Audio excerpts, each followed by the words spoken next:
Weekend's new film, Hurry Up Tomorrow. I had a chance to sleep on this one. I watched it last night and I already did a first reaction to it. You can go check it out if you haven't. But like I said over there, I think this is a movie that's truly for people that are real diehard fans of The Weeknd. They're really going to enjoy it. But nonetheless, I've seen people who say they're diehard fans, but they didn't like this movie. So let's get into my thoughts and everything about this movie. So I wasn't sure how to feel last night after watching it. Like, this movie really did make my head spin because there's a lot in it that I loved, and there's a lot in it that I was a little bit confused about as well. Like, I truly do think this is such a visually stunning film. Like, honestly, Trey Edward Schultz, I always knew was gonna have that juice in him. He did it in Waves, he's done it in his other films as well, and I was already prepared to see his visual style here, which did not disappoint, honestly. Really loved it from beginning to end. There's a lot you really do enjoy from the editing as well as the positioning of shots and camera work he does. I think also the actors in here, which of course just consist of like 3 actors, which include The Weeknd, also Barry Keoghan and Jenna Ortega,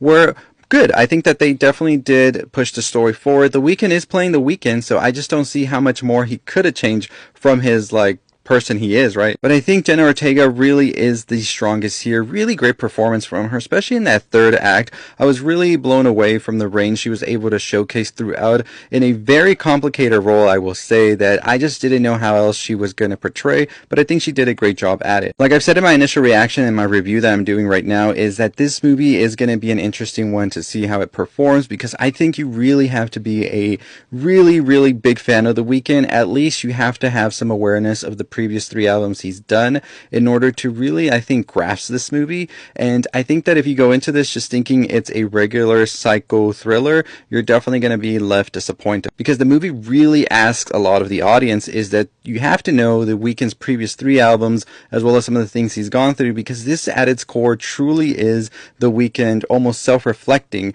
And I almost called it a vanity type project because it really is just about The Weeknd. But nonetheless, that still doesn't take away from the performances of Barry and Jenna, who did an amazing job. That third act truly was the highlight, and I really would have wished the movie sort of focused more on that style and that aspect of the movie. That third act was so strong and honestly left the biggest impression of me. I still love the movie overall, and I really was fascinated by it from beginning to end. Definitely one I would love to revisit at some point, but I'm curious to know what you think. I've been seeing a lot of divide over this movie online from Weeknd fans alike, so let me know what you thought about it in the comments down below, and if you want to see more, let me know.